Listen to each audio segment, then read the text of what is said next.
Let's go through two abortion arguments. The first is going to be it's not a baby, it's a fetus. The second is the clump of cells argument.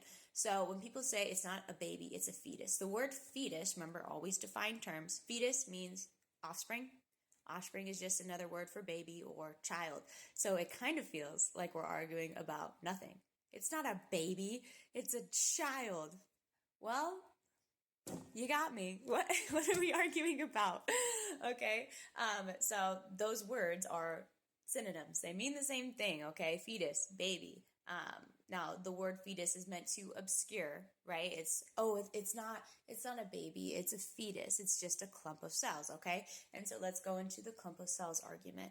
Typically people will say, okay, well, it's not a baby, it's a clump of cells. And your response to that is, okay, you're a clump of cells as well. All living things are made out of clumps of cells. So the argument is essentially that because this is a more simple organism, that because of that, it is somehow worth less than you are because you're a fully formed being.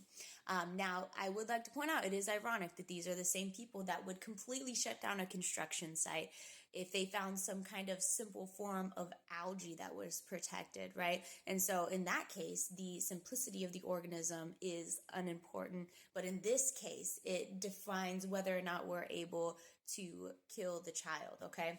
So I don't think that they actually care about the simplicity of it if they really thought about it. But do not accept their terms as well.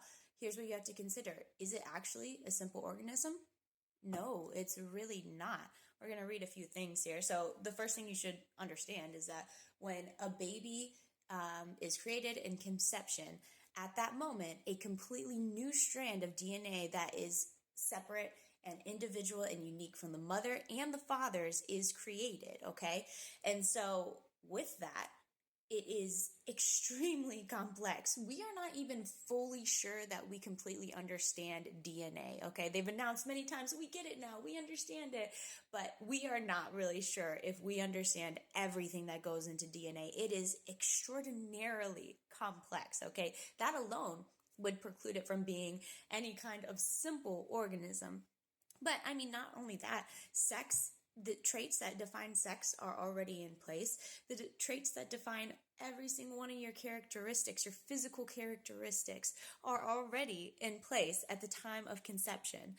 So it is wildly complex. By 6 weeks, the baby really begins to take shape, and their eyes are forming, their mouth, their head, their limbs are starting to form. And at that point, the 4 chambers of the heart have developed and have started to beat. Some women do not even know they are pregnant by 6 weeks, and all of these things have already taken place. So these are obviously not simple organisms. Let's say that we found just DNA on another planet. If we found that, everybody would be freaking out and saying, oh my gosh, we found life. So why is it that when we are on planet Earth and it is within a woman's womb that we don't do the same, right? So the question is, how do we know what it is? If it's not just a clump of cells, if this is actually some kind of being in there, if I had an embryo on my table here, how would I figure out what it is? Well, it's very simple. You just look at the parents, okay?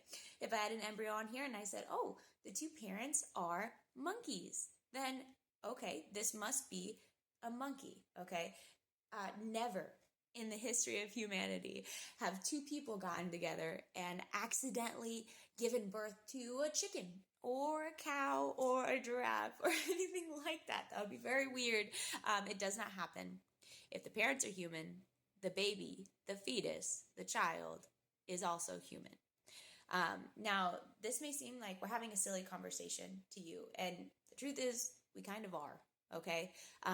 But these are simple conversations, and the truth is you can have these conversations. I don't know who you are listening to this, but if you just have a little bit of bravery, you can articulate these things as well. And that is the dang truth.